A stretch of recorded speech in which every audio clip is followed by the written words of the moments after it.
Hello नमस्ते, welcome और welcome back to the educational channel of botany Adda में आप सभी का स्वागत है। गाइस, आज मैं आपको क्रोमोसोम्स यानी गुणसूत्र के बारे में बताने वाली हूँ।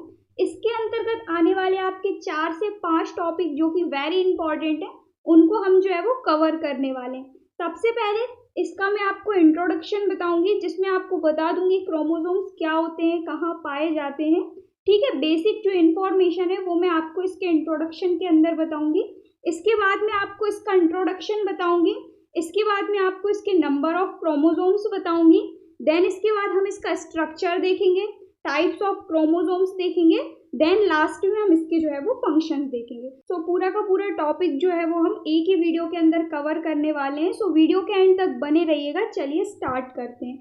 इसका जो पीडीएफ है वो मैं आपको टेलीग्राम पर अपलोड कर दूंगी, तो वहां से जाकर आप जो है वो डाउनलोड कर सकते हैं। तो सबसे पहली बात है इसका इंट्रोडक्शन में क्रोमोसोम्स होते क्या है, ये आपके कहाँ प्रेजेंट होते हैं। तो ध्यान से सुनिएगा। जो गुणसूत्र होते हैं वो आपके एक सेल के अंदर पाए जाते हैं। जैसे कि आपकी बॉडी हुई, उसमें आपकी हजारों से लाखों मात्रा में सेल्स प्रेजेंट होती हैं। सेल्स यानी कोशिकाएं पाई जाती हैं, और कोशिका के अंदर पाए जाते हैं आपके क्रोमोसोम्स। यानी कोशिका के अंदर जो आपका न्यूक्लियस पाया जाता है, उस न्यूक्लियस के अंदर पाए जाते हैं आपके क्रोमोसोम्स। जैसा कि आपको डायग्राम में शो हो रहा है, ये है आपकी एक सेल, और इस सेल के अंदर प्रेजेंट है ये आपका न्यूक्लियस। और ये जो न्यूक्लियस में आपको जालीदार ये जो संरचनाएं शो हो रही हैं, ये हैं आपके क्रोमोसोम्स। साइड में आप देख सकते हैं कुछ क्रॉस टाइप से आपके ये जो क्रोमोसोम्स हैं ये दिखाई देते हैं जब हम इनको सूक्ष्मदर्शी की सहायता से देखते हैं। ठीक है, तो क्रोमोसोम्स जो होते हैं वो आपके सेल के न्यूक्लियस के अंदर प्रेजेंट होते हैं और कुछ इस टाइप के जो है वो दिखाई देते हैं। ठीक है, आइए अब हम इसकी डेफिनेशन से क्लियर करते हैं। गुणसूत्र केंद्रक के अंदर पाई जाने वाली तंतुवत संरचनाएं होती हैं। इसकी जो खोज है वो की थी स्टोर्सबर्गर नामक साइंटिस्ट ने। काफ़ी सारे इस टॉपिक से आपके मल्टीपल चॉइस क्वेश्चन भी बनते हैं, जो कि मैं आपको इसी वीडियो के अंदर कवर करा दूंगी। जैसे कि इनकी खोज की थी आपकी 1875 में स्टोर्सबर्गर नामक साइंटिस्ट ने। जब कोशिका का विभाजन होता है, कोशिका का डिवीजन होता है, उस टाइम पे स्टोर्सबर्गर नामक साइंटिस्ट ने गुणसूत्र की जो है वो खोज की थी। ठीक है, और उन्होंने जो है वो केंद्रक के अंदर कुछ धागे टाइप की संरचनाएं देखी थी। उसका नाम डब्ल्यू जो वॉल्डेयर नामक साइंटिस्ट थे, इन्होंने क्रोमोसोम्स रख दिया था। ठीक है, तो सबसे पहले यदि हम बात करें क्रोमोसोम की, तो क्रोमोसोम को देखा था स्टोर्सबर्गर ने कोशिका विभाजन के अध्ययन के दौरान। लेकिन केंद्रक के अंदर यदि बात की जाए, केंद्रक के अंदर जो धागीनुमा संरचनाएं पाई जाती हैं, इस टाइप की जब आपकी स्पेसिफिक डेफिनेशन आ जाए, तो वहां पे आपका जो है वो डब्ल्यू वॉल्डेयर नामक साइंटिस्ट का नाम आ जाएगा। ठीक है, तो जो आपके क्रोमोसोम्स होते हैं वो आपकी सेल के न्यूक्लियस के अंदर प्रेजेंट होते हैं। न्यूक्लियस में आपकी कुछ इस टाइप की जो है वो संरचनाएं पाई जाती हैं। इसकी जो संरचना है वो मैं आपको इसके स्ट्रक्चर में बिल्कुल डिटेल तरीके से एक्सप्लेन कर दूंगी। ठीक है, इसके बाद अब हम बढ़ते हैं आगे। देन कहा गया है कोशिका विभाजन के समय यूकैरियोटिक कोशिका में क्रोमैटिन तंतु छोटे छोटे व स्पष्ट रूप से दिखाई देने लगते हैं, जिन्हें गुणसूत्र कहते हैं। कोशिका विभाजन यानी सेल डिवीजन के दौरान क्या होता है, ये जो आपकी कोशिका में जो केंद्रक होते हैं वो आपके छोटे छोटे और स्पष्ट रूप से दिखाई देने लगते हैं, उन्हीं को हम कहते हैं क्या, गुणसूत्र। ठीक है, मैंने जैसा कि आपको बताया इनकी खोज की थी आपके स्टोर्सबर्गर नामक साइंटिस्ट ने, और इनका जो है वो नाम दिया था सेपरेट तरीके से डब्ल्यू वॉल्डेयर नामक साइंटिस्ट ने। ठीक है, सन आप देख लीजिएगा, आगे पीछे भी हो सकती है, बट अकॉर्डिंग टू एनसीईआरटी हमको यही सन जो है वो कर लेनी है। इसके बाद आती है नंबर ऑफ क्रोमोसोम्स। ह्यूमन की यदि बात की जाए, मानव की यदि बात की जाए, तो एक कोशिका में जो है वो 46 आपके गुणसूत्र पाए जाते हैं। 46 ये आपके फिक्स हैं, इनकी संख्या ऊपर नीचे बिल्कुल नहीं होती है। 46 यानी 46। ठीक है, ये आपके 23 के पेयर में पाए जाते हैं। 23 के आपके जो है वो 2 पेयर पाए जाते हैं। इस टाइप से आपके 46 जो है वो क्रोमोसोम्स ह्यूमन के अंदर पाए जाते हैं। ठीक है, इसके बाद कहा गया है गुणसूत्र डीएनए और प्रोटीन से मिलकर बने होते हैं। जो आपके क्रोमोसोम्स होते हैं वो आपके डीएनए और प्रोटीन से मिलकर बने होते हैं। जो आपका डीएनए होता है वो आपका ऋणावेशित अणु होता है। ठीक है, इसमें आपका हिस्टोन प्रोटीन होता है, यानी कि जो आपके गुणसूत्र है उसमें डीएनए और प्रोटीन पाया जाता है। इन दोनों से मिलकर आपके गुणसूत्र बनते हैं। डीएनए आपका ऋणावेशित होता है, वहीं यदि आप प्रोटीन की बात करें वो आपका धनावेशित होता है। और यदि जो प्रोटीन की बात की जाए तो वो आपका हिस्टोन प्रोटीन पाया जाता है। ठीक है, इसके बाद नेक्स्ट पॉइंट आता है, गुणसूत्र में रेखीय क्रम में जीन जो है वो पाए जाते हैं। ये बात आपको ध्यान रखनी है। डीएनए में पाया जाता है आपका क्रोमोसोम्स, और क्रोमोसोम्स में पाए जाते हैं आपके नंबर ऑफ जीन्स। जीन्स जो है वो काफ़ी मात्रा में आपके प्रेजेंट होते हैं क्रोमोसोम्स में, यानी गुणसूत्र में। लगभग यदि देखा जाए तो 30,000 के आसपास आपके जो है वो जीन्स पाए जाते हैं क्रोमोसोम्स में। ठीक है, ऊपर नीचे भी हो सकती है इनकी संख्या, लेकिन 30,000 के आसपास आपके जीन्स जो है वो पाए जाते हैं। ठीक है, एक सेल में आपके जो है वो 46 गुणसूत्र पाए जाते हैं, यानी क्रोमोसोम्स पाए जाते हैं, और आपके क्रोमोसोम्स में 30,000 के आसपास जीन पाए जाते हैं। ठीक है, जीन्स जो होते हैं उनका जो क्रम की यदि बात की जाए तो वो आपके एक लाइनर क्रम में, एक रेखीय क्रम में व्यवस्थित रहते हैं, और यही जीन जो है वो आपके लक्षणों को एक पीढ़ी से दूसरी पीढ़ी में, दूसरी पीढ़ी से तीसरी पीढ़ी में, तीसरी पीढ़ी से चौथी पीढ़ी में जो है वो ट्रांसमिट करते हैं। ठीक है, तभी कहते हैं कि गुणसूत्र जो है वो इन्हीं के कारणों से आपके आनुवांशिक लक्षणों का आगे की पीढ़ी में जो है वो ट्रांसमिशन होता है। ठीक, इसके बाद नेक्स्ट पॉइंट कहा गया है, इसीलिए कहा गया है कि गुणसूत्र आनुवांशिक लक्षणों को ट्रांसमिट करते हैं, अर्थात इनके द्वारा ही माता पिता के लक्षण जो है वो उनकी पीढ़ी में पहुंचते हैं। यानी कि अपने जो पेरेंट्स के लक्षण हैं वो गुणसूत्र के द्वारा ही बच्चे के अंदर पहुंचते हैं। ठीक है, और गुणसूत्र में यदि बात की जाए तो गुणसूत्र में आपके प्रेजेंट होते हैं जीन्स, उन जीन्स के कारण होते हैं आपके ये लक्षण ट्रांसमिट।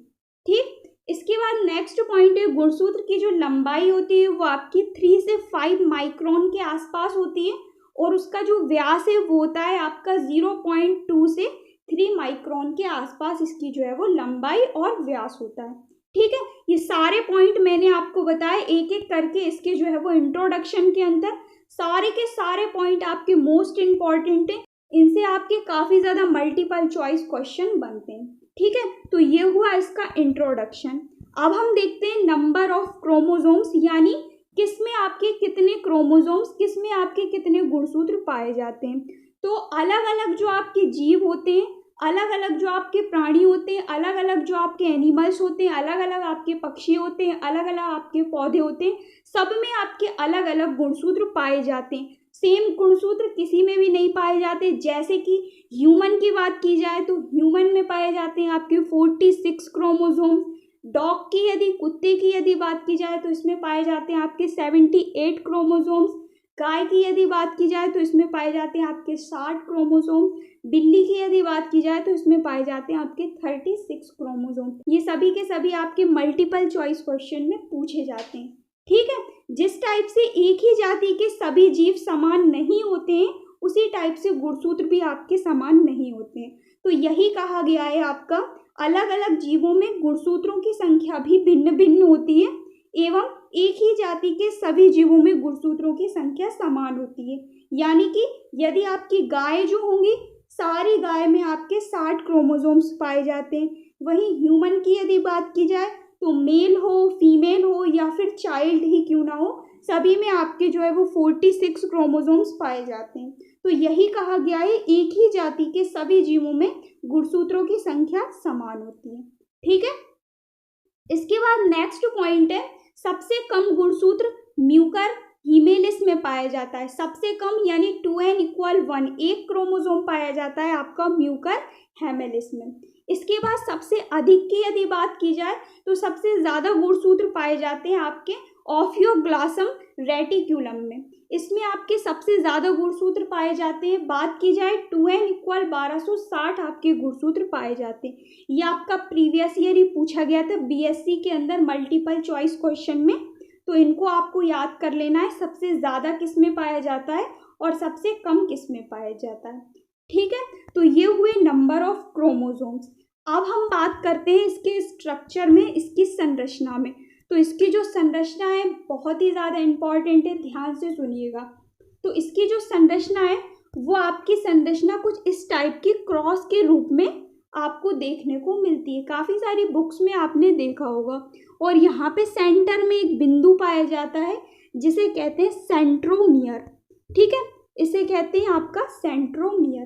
ध्यान से सुनते जाइएगा, यही के यही आपका थ्योरी के अंतर्गत लिखा गया है। तो इस टाइप की संरचना आपकी पाई जाती है, सारे आपने बुक्स में देखा होगा।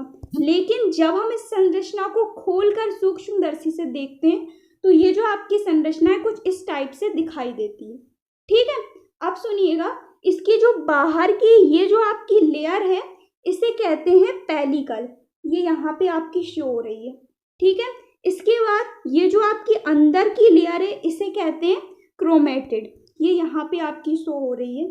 ठीक है, इसके बाद ये जो आपकी क्रॉस के रूप में अंदर की ओर रेखाएं दी गई हैं, ये इनको कहते हैं आपके क्रोमोनीमेटा। ठीक, इसके बाद ये जो आपके क्रोमोनीमेटा है इन्हीं में आपके ये डॉट डॉट डॉट डॉट करके संरचनाएं पाई जाती हैं, इन्हें कहते हैं क्रोमोमियर्स। ठीक, तो इतना आपको कंफर्म हुआ। सबसे पहली बात, इसमें जो बाहर की लाइन पाई जाती है इसे कहते हैं पेलिकल। जो अंदर की लेयर पाई जाती है इसे कहते हैं क्रोमेटिड। जो इसके अंदर ये इस टाइप की संरचनाएं पाई जाती हैं क्रॉस के रूप में, इसे कहते हैं क्रोमोनीमेटा। क्रोमोनीमेटा में आपकी डॉट डॉट डॉट डॉट करके संरचनाएं पाई जाती हैं। ये जो डॉट्स होती हैं दोनों तरफ पाई जाती हैं, ये जो डॉट्स इन्हें कहते हैं क्रोमोमियर्स। दोनों के दोनों गुणसूत्र आपके एक ज्वाइंट से जुड़े रहते हैं। ये जो आपका ज्वाइंट है इसे कहते हैं क्रोमेटिड या फिर क्रोमोमेयर। इसके बाद ये जो आपका क्रोमेटिड का ये वाला भाग है, इस साइड का भाग, इसको कहते हैं प्राथमिक संकीर्णन। ठीक है, प्राइमरी कंस्ट्रक्शन। वहीं इसके दूसरी तरफ वाला जो ये जो भाग है इसे कहते हैं द्वितीयक संकीर्णन। इधर पे आपको शो हो रहा होगा, ये रहा, इसे कहते हैं सेकेंडरी कंस्ट्रक्शन। ठीक है, इस साइड का जो भाग है इसे कहते हैं आपका प्राथमिक संकीर्णन और इस टाइप का जो भाग है इसे कहते हैं द्वितीयक संकीर्णन। ठीक है, इसके बाद देखिएगा, ये जो आपकी पूंछ है इसको कहते हैं टीलोमेयर। ठीक है, पूंछ के जो लास्ट का भाग है इसे कहते हैं सैटेलाइट। ठीक, आई होप आपको इसका जो है वो डायग्राम आपको क्लियर हुआ होगा। अब हम देखते हैं इसकी थ्योरी से आपको बिल्कुल जो है वो क्लियर हो जाएगा।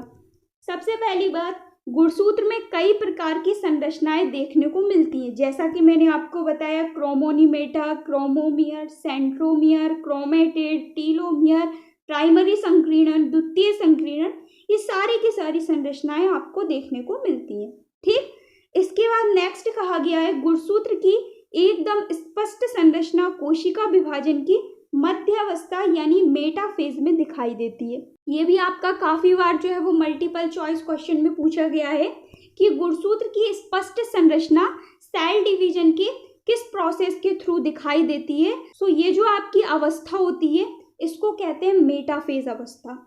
कोशिका विभाजन की जो मेटाफेज अवस्था है इसमें आपके गुणसूत्र की स्पष्ट संरचना जो है वो दिखाई देती है। याद रखिएगा, इंपॉर्टेंट पॉइंट है।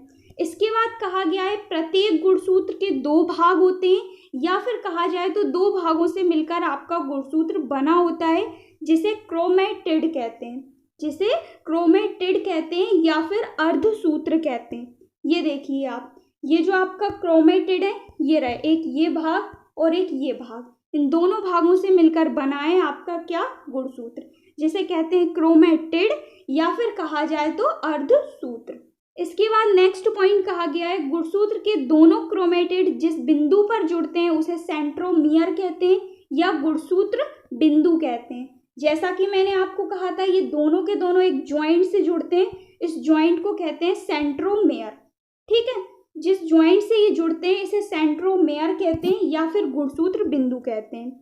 इसके बाद कहा गया है आपका प्रत्येक क्रोमेटिड के अंदर दो धागे के समान संरचनाएं पाई जाती हैं जिन्हें क्रोमोनीमेटा या वर्ण सूत्र कहते हैं। यह आपके हिंदी में नाम है लेकिन इंग्लिश में आप याद रखिएगा, ज़्यादा बेटर रहेंगे।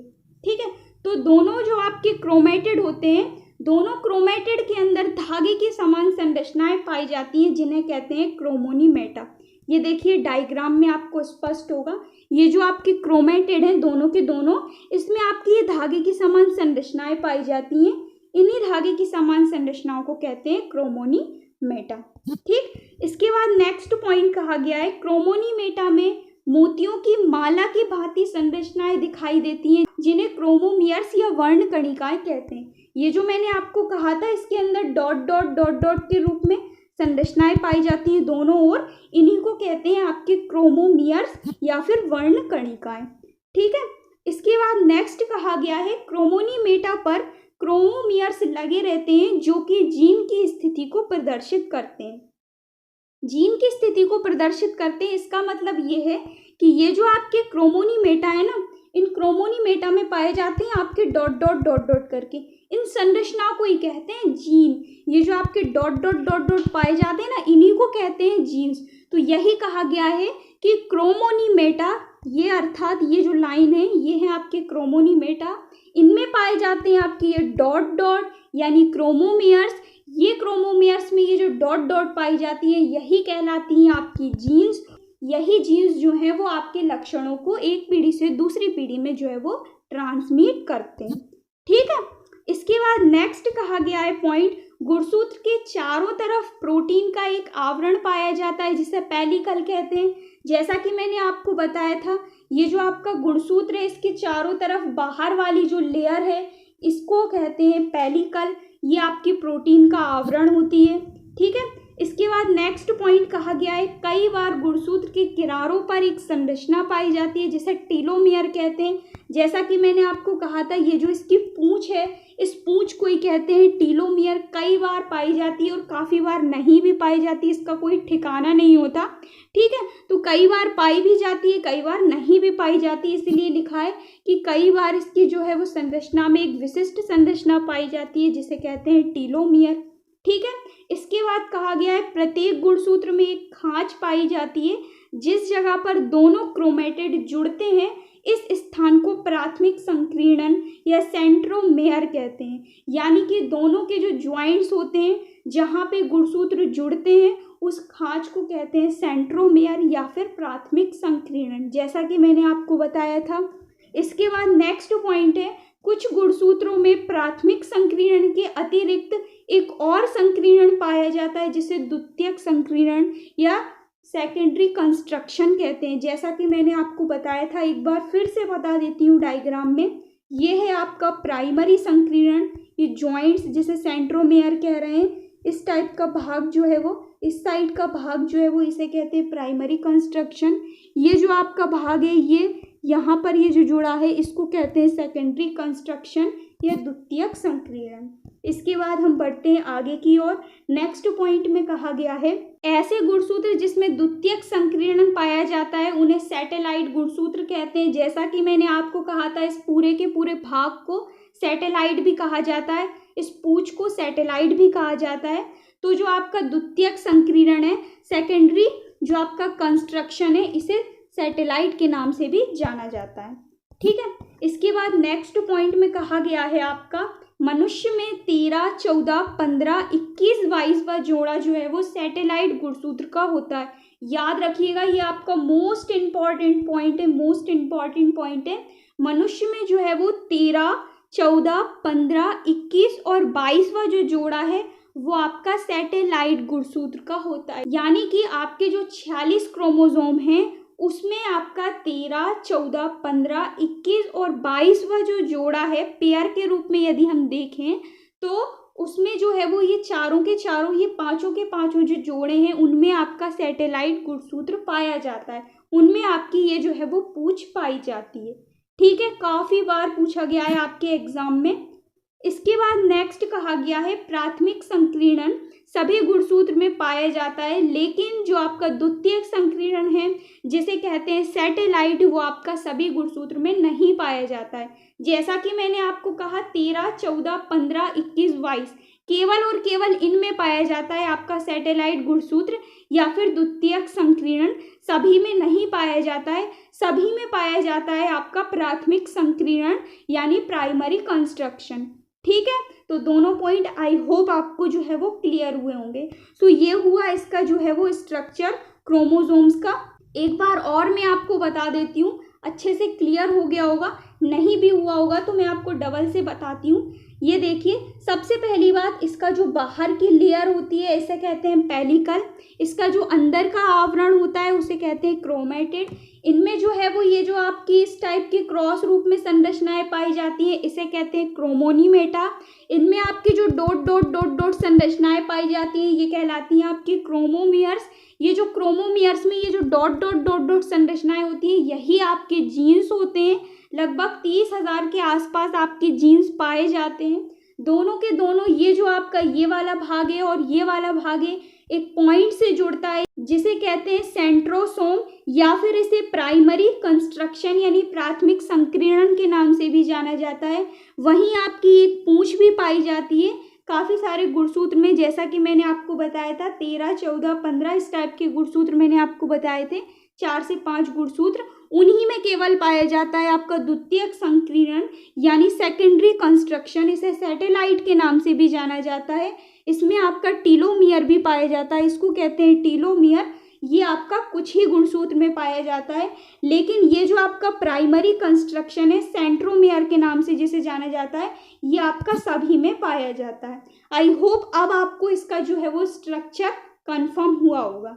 ठीक है, इसके बाद इसका जो PDF है वो मैं आपको टेलीग्राम पर अपलोड कर दूंगी। इसके बाद अब हम बढ़ते हैं आगे की ओर। नेक्स्ट पॉइंट है आपका टाइप्स ऑफ क्रोमोसोम्स यानी गुणसूत्रों के प्रकार। वैसे तो आपके गुणसूत्र 2 ही प्रकार के होते हैं।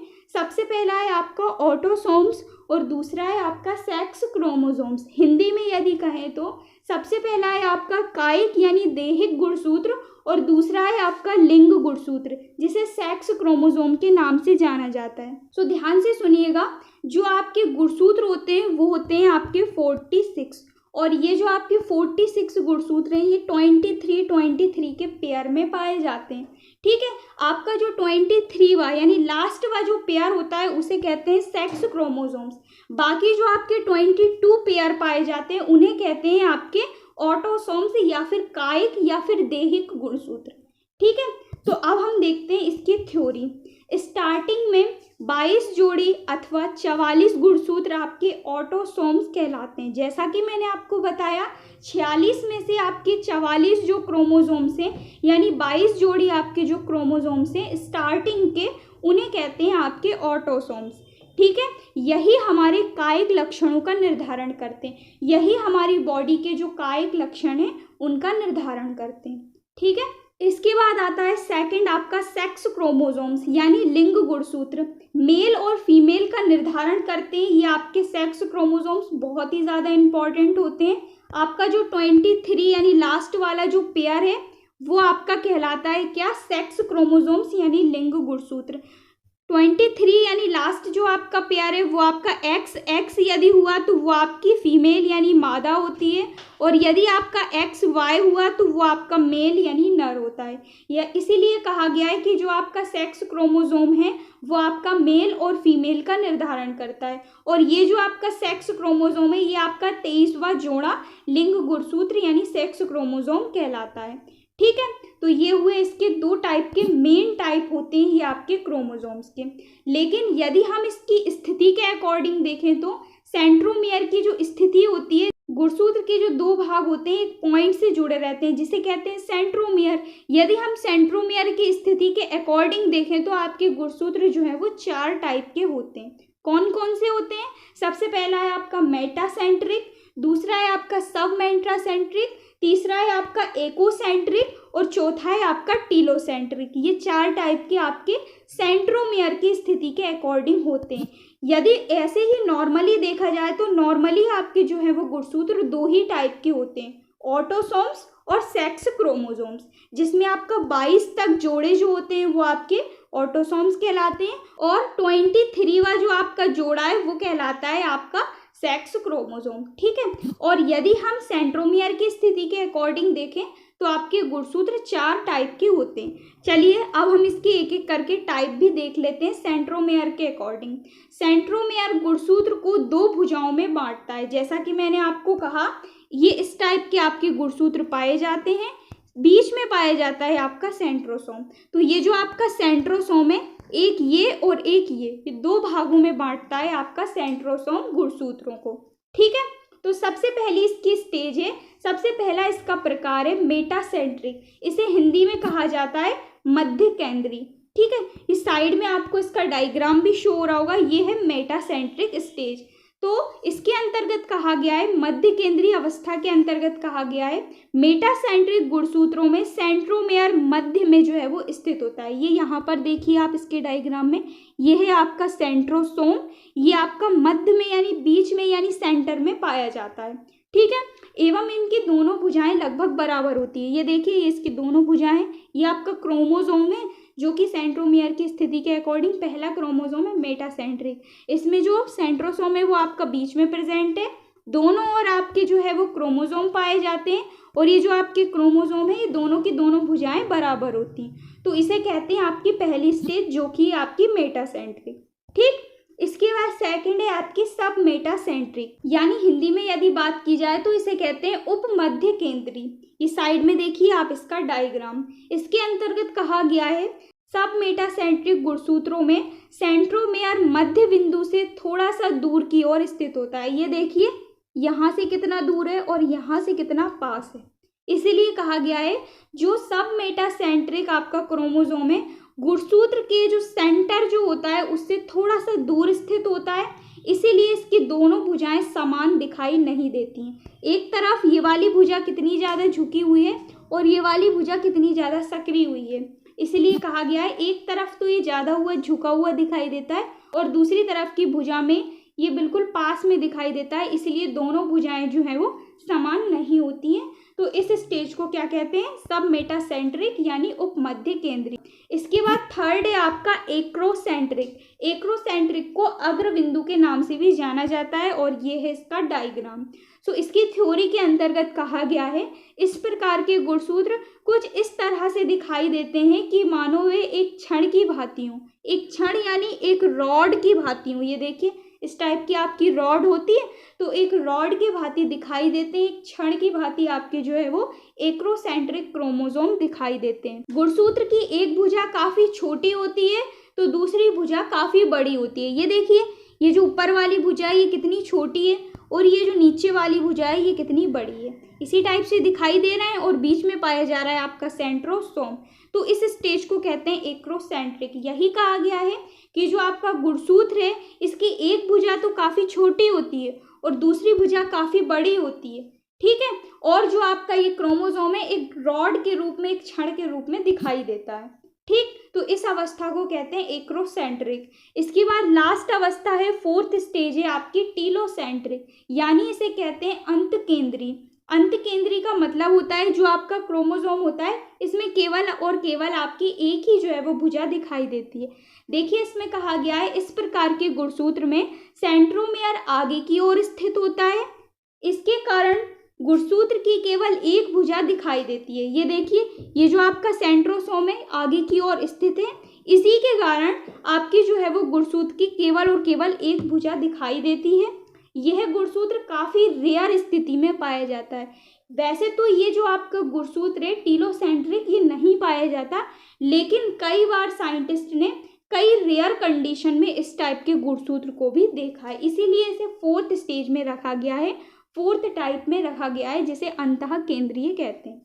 तो ये हुए इसके सेंट्रोमेयर की स्थिति के आधार पर गुणसूत्र, यानी जो सेंट्रोमेयर होता है जिससे आपका गुणसूत्र ज्वाइंट रहता है उनकी स्थिति के आधार पर आपके ये चार टाइप के क्रोमोसोम पाए जाते हैं, मेटासेंट्रिक, सब मेटासेंट्रिक, एक्रोसेंट्रिक और टीलोसेंट्रिक। ये आपकी सेंट्रोमेयर की स्थिति के आधार पर पाए जाते हैं। और यदि नॉर्मल की यदि बात की जाए तो नॉर्मल कंडीशन में आपके जो है वो गुणसूत्र दो टाइप के होते हैं, जिसमें पहला है आपका ऑटोसोम्स और दूसरा है आपका सेक्स क्रोमोसोम्स।